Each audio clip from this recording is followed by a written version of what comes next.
Hey guys, happy Monday. I hope you are out enjoying the sunshine, having some time off work because it's a Monday and it's after Easter. So maybe you had some time off and you're being productive and you filled out your goals for the week. Or you're like me and shit just hit the fan about 20 minutes ago, but you're fine and you're breathing and you're in your meditation corner going live and everything's going to be wonderful. We'll get to that later. So if your life is kind of a shit show today and it's just Monday, I get it. I'm right here. Anyway, so today's video is going to be a little bit longer than the other ones because I'm trying to kind of figure out like what works. So that's why we're kind of having inconsistent times, I guess like topics or how things are structured because I just want to see what works best. So we're going to kind of try out some new things every week and see what works best for times, for content, etc. I also have a pretty cool little outline that I made earlier in the day when I was in a very good mood that I'm excited to talk to you guys about. Let's see here. So ironically enough, this week's topic is about problems. I don't know if any of you listen to podcasts, but Ed Mylett, I think is how you say it. He's phenomenal. And I swear every time I'm going through something and it's emotional, the universe sends me like a podcast, a quote, a book, something that is so fitting for the moment. And last week I was really struggling, and I think it's probably Rachel Hollis. It's always Rachel Hollis. Shared something on her stories about this podcast about problems by Ed Mylett. And so I went for a run and I listened to it, and every 2 minutes I was like, yes, it was amazing. It talked about how, we're all gonna have problems. Like, it doesn't matter the dollar amount you make. It doesn't matter where you are situationally in your life. I mean, there's always going to be problems because problems are a sign that growth is coming or that change is needed. And so rather than trying to run from problems or hide from problems, rather it's so beautiful and beneficial and successful to kind of have like a plan for when problems come up. Obviously, there's going to be different variations of problems, which we'll talk about in a second. But just to almost have like a offensive approach to it is the coolest thing ever and very needed today. Hey, everybody. Okay, so here we go. Yes, there is no grass is greener, dollar amount that equals no problems. Anyway, so like most paths to success and peace, we have a process to solve our problems. So he talks about how problems need energy to live, which makes 100% sense. Like, it's as much emotion or drama or energy that we want to put into the problem. So he talks about what we need to do is, instead of pouring our energy and our hearts and our emotions into the problem itself, we want to pour all of our attention into the solution, or at least 90% of our attention into the solution of the problem. And so he talks about how 85% of problems can be fixed with this formula, while the other 15%, right? Am I doing the math correctly? Yes. Can be adjusted or corrected or helped with another formula that we'll go over. Obviously, one is a lot longer than the other. So first we'll talk about like daily problems that come up. So these are small things that really aren't going to matter too much in like 2 to 5 years. So things that if we let our emotions take over, it seems like it's the end of the world and, we're dying and everything's our fault and we're shaming ourselves. If you really stop and think like, okay, is this really gonna make a huge difference in like a year, 2 years, 5 years? Then it's a smaller problem. So let's see, 85 can be fixed with a quick process, while the other 15% takes a bit more strategy. Today we go over both. So Formula 1.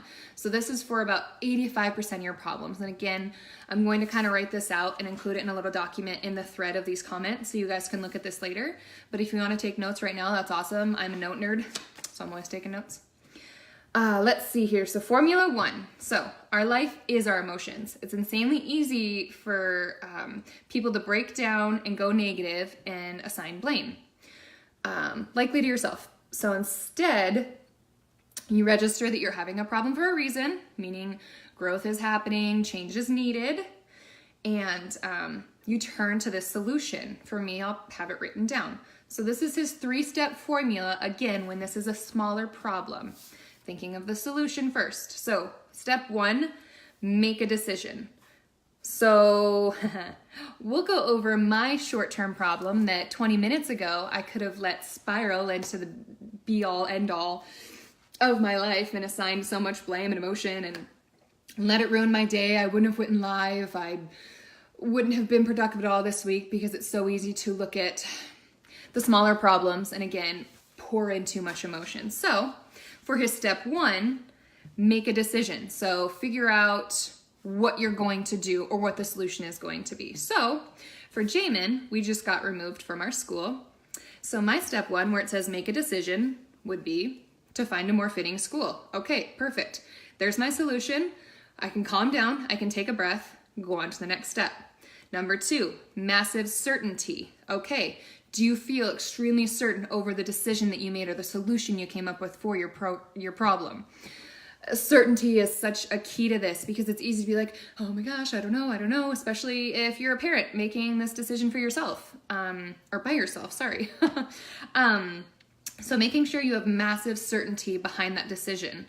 Yes, I am 100% certain that now I need to find Jamin a more fitting school.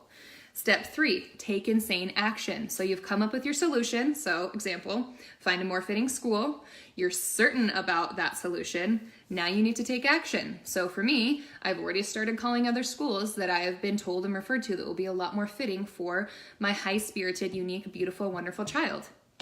So yeah, those are the 3 steps for your kind of daily, more typical problems that are going to come up. Again, take emotion out of it, pour 90% of your energy into the solution.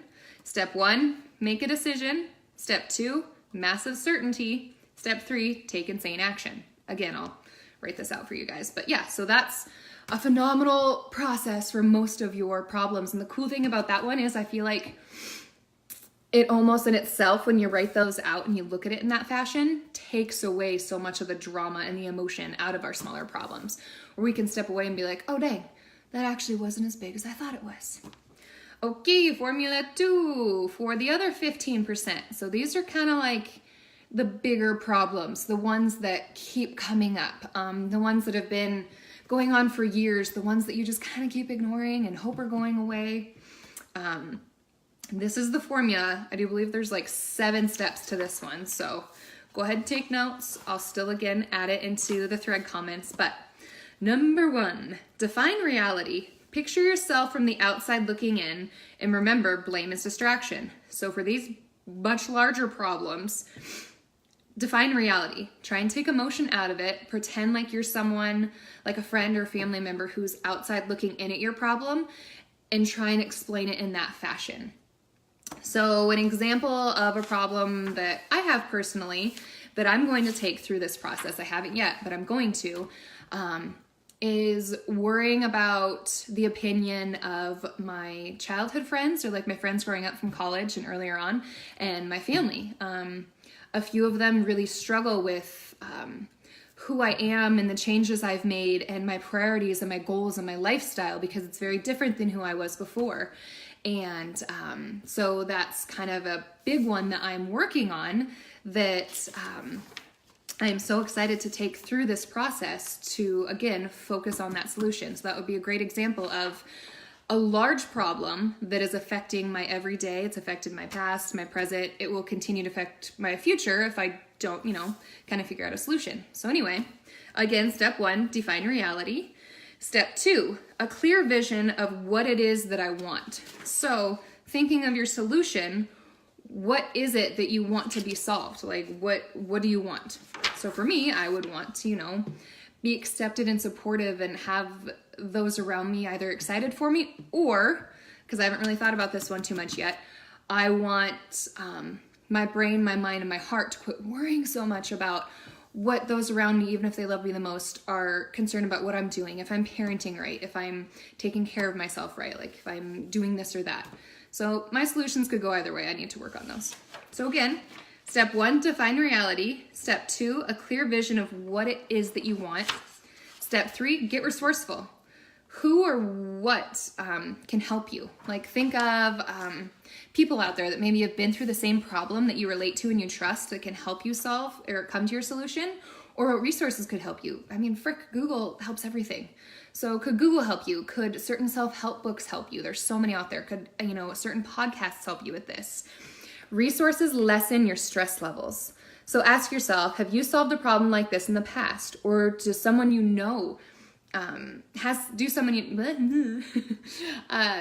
have they been through this problem in your past? Hi, Mom. And because it's true, like resources lessen your stress levels. So when you find, hi Tracy, when you find those books or those podcasts or those people that you know and you love and you trust, it really does start to just, you start to calm, you start to breathe, you start to relate and feel more human, and you realize that your solution is more possible. Okay, step 4, what can I learn from this? So again, we talked about how problems are a good thing and we're all going to have them, and even though they feel like the end of the world, they're a sign that growth is happening or that change is needed. And so what can you learn from this huge problem that you're trying to find the solution for? Step 5, what is not perfect yet? So I'm going to be completely honest with you, I don't 100% understand this one. So when you guys go listen to this podcast, I'm going to share what it is with you. Because again, this is my interpretation from the podcast. Yours may be slightly different. So I just kind of wrote down and I'm speaking to which ones I really understood. But what is not perfect yet? So maybe like with this one, I list out what's really bothering me about this problem that I'm having and what concerns I'm having the most. Because I think getting pen to paper, it'll sort of show me why I'm struggling so much with not being accepted by all of my friends and family for my decisions. So again, bringing it back to like, why is this a problem? What is my solution? Step 6, what am I willing to do to make it the way I want it? Which then goes with step 7, what am I not willing to do? So like with mine, I am not willing to like cut everyone out of my life that doesn't understand me. But what am I willing to do? I'm willing to talk to myself more gently and maybe ignore all this outside opinion in a way. Like I said, that's a rough example since I'm still working on what my solution is. So real quick cap of formula number 2. Again, I'm going to add this in the thread comments for those of you that just came on here. Number 1, define reality. Picture yourself from the outside looking in. And remember, blame is distraction. Number 2, a clear vision of what it is that you want. Number 3, get resourceful. Who or what can help you? Find someone who's been through the same thing and pick their brain. Number 4, what can you learn from this? Because there's always, always, always a lesson in problems and in sadness and change. Number 5, what is not perfect yet? So maybe what is it about the problem that really just kind of hurts your heart, hurts your soul? Why is it a problem? Number 6, what am I willing to do to make it the way I want it? Number 7, what am I not willing to do? So that's his formula for solving the 15% of the 15%. So those problems that hopefully aren't coming up all the time, but are ones that will impact your life a year from now, 2 years from now, 5 years from now, and they've already kind of been distracting you or redirecting you where it doesn't need to happen. So he actually also added 4 additional tips that I really liked that I will list here too. Number 1, all problems need to be solved on paper, which I'm a huge write-out person. So whether it's paper or it's a computer for you or like the notes on your phone, all problems need to be solved on paper, written out. You become outside the problem and it removes the emotion. So I think that's why I'm so obsessed with lists, is once you write out this process and you start to fill in the blanks with your information, it starts to give you control. Just like how I showed you my financial book from last week, just writing out everything I already knew about my finances and getting it from my head onto paper, it gave me the sense of security and the sense of control. And my stress level with my finances has gone pew, like in a good way. Like I feel so much better about them and like I'm in control. So same thing with this, when you write out this problem process and you fill it in with your own information, it's removing the emotion from it and it's showing you like visually how it can be solved, and it's just powerful. You could touch it and you could stare at it. Number 2, why do you want it and how do you know it's solved? So why do you want this problem solved and how the heck are you even going to know when it's solved? Number 3, make all decisions on probability, not perfection.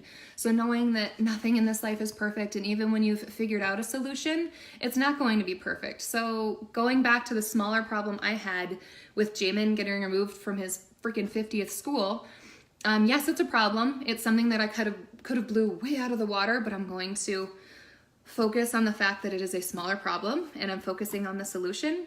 And you know what? The next school we go into is my solution for right now. It's going to be more fitting for him. I don't expect perfection. The probability of this being a lot more fitting of a school for him is super high.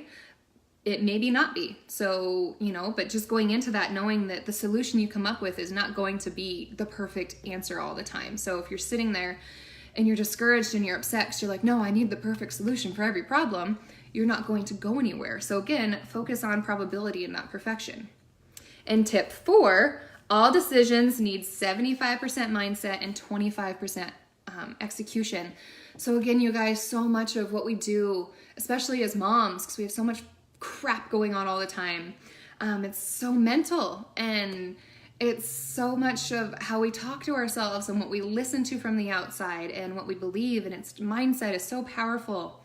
Something really cool also that he had said is, depending on your beliefs, if you believe in God, if you believe in a different power, if you're super spiritual, look at problems as a way that you're being guided. That's what really, really helps me. It's like, these problems come up and these challenges come up and they force you to grow, and they're helping you to be guided to where you're meant to go and where you're meant to be. And even though they're devastating at the time and they're heartbreaking, they're a gift and they're there for a reason. And so when you can kind of look at it like that, and again, get all this down on paper and remove the emotion from it, man, it makes you way stronger of a human, I promise you. Because especially as a mom, we're going to have 40,000 problems every day. All right. Oh, I was also going to show you, for those visual people, I'm so excited about this. Can you see it? Oh, frick. It is a giant lined piece of poster board I got from Michaels. And what I'm going to do is probably have 50 of these in my room. One of them, I'm going to write out the problem formula. So every time I feel like I have a problem, I can look at that, recognize it, write it down on paper. I'm also going to write down like my big goals, my dreams, my whys. Anyway, having those visual reminders, huge, huge, huge, absolutely amazing.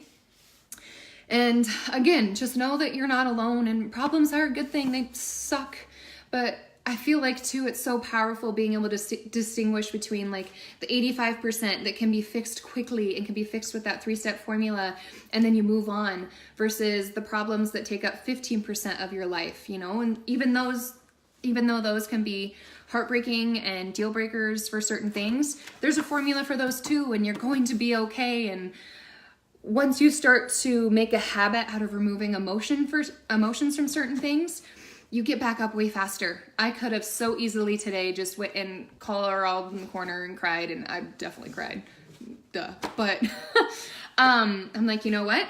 This happened for a reason. This wasn't for us, as we're not the previous 2 or 3 or 4 schools, however many we've been removed from at this point. But this next one, I have this amazing feeling about this next one, and it's going to work out, and it's for a reason. And, I have these steps for these things. And so just know that you don't just have to feel like the world has ended. And I feel like these 2 formulas you can apply to so many different things. Troubles with your spouse, with your friends, work problems, parenting problems. And like I said before, I will write these out and I will put them in the comments, so you have these. I'm definitely going to print it out and use this like a freaking mad woman now. Let's see here. Oh, yes, we're going to end the day with setting our intention for the week. If you're like me, you have like 40,000 intentions, but I like to try and pick one specific one that's really clear for that week, just to repeat to myself. So I'll encourage you guys to do the same thing. I am making a survey that I'm going to send out either later today or tomorrow.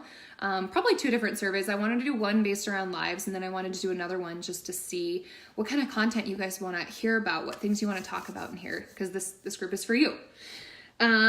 And then please feel free to always send me any questions. I wanted to remind you guys that I do have the anonymous posts. So say there's something that happened, or there's a question you have, but you don't want to put your name in the thread because other people in the group, or it's just a scary thing, because it is scary to do that sometimes. Please, please, please know you can private message me. It's 100% confidential. I don't even tell my dog, like nothing. And I will post on your behalf. And then you can kind of watch the responses to see answers to your questions or your stories. Because I promise you'll see at least probably 4 or 5. Me too, you're not alone. Anyway, okay. At this point, I've given you a lot of information. So hopefully you know that this will be posted. You can do replay. Again, I'm going to list all this stuff out for you visual people like me. But if you haven't already kind of thought of your intention, maybe do that right now. So maybe your intention will be focusing on a few problems that you have right now, because I know we all have at least 1, 2, 3, 4, 5. and comparing it. It's like, okay, is this in the 85% column or is this in the 15% column? Once you figure that out, you'll know which formula to go with and you can go from there. So maybe your intention is going to be to solve a problem or two. Mine is going to, let's see here, I will have laser focus this week on my homework for my mom coaching program. I'm not sure if you guys knew that. I'm in a coaching program with 2 phenomenal coaches. Tracy is one of them, and then another individual. And because I'm trying to show up the best that I can for you guys. And so that's where my focus needs to be. I've been getting really distracted lately and I'm focusing it back in. So if you have written down your intentions or you're thinking of them now, go ahead and repeat them with me, okay? We're gonna do this 3 times. I wish I had cool music, but I have to hurry because I have to go pick up Jamin from school because it's his last day now. Yay! We are gonna go look for Easter eggs outside though. So see, there's always a benefit. And it's Earth Day, so we'll go plant some shit. Okay, I will have laser focus this week on my homework for my mom coaching program. I will have laser focus this week on my homework for my mom coaching program. And hopefully you guys are saying yours. If you have the same intention I do, that's really cool and weird, unique. I will have laser focus this week on my homework for my mom coaching program. Okay, you guys, you are amazing. Please, please, please use these formulas. I'm so excited about them. As soon as I go get Jamin and after we plant stuff and whatnot, I'll type something out. Unless I have time right now, I'm not sure. I don't know what time it is. But you are doing an amazing job. You are not the only one out there struggling or going through things, but just know there's always a solution. And you know what? It's okay to cry and to take some time. Frick, I feel like you can do both. You don't have to just dust yourself off and put your big girl pants on. I feel like it's perfectly healthy to cry first, wallow, feel a little bit bad for yourself, and then like, all right, I got this. So you got this. Have a wonderful, amazing week. I'm really excited to hear if any of you want to share maybe any success with these formulas or other interpretations after listening to the podcast, or, you know, if you went through the formula and what ended up happening. But yeah, you guys have a wonderful rest of your week. I love all of you, and I will talk to you soon. Bye.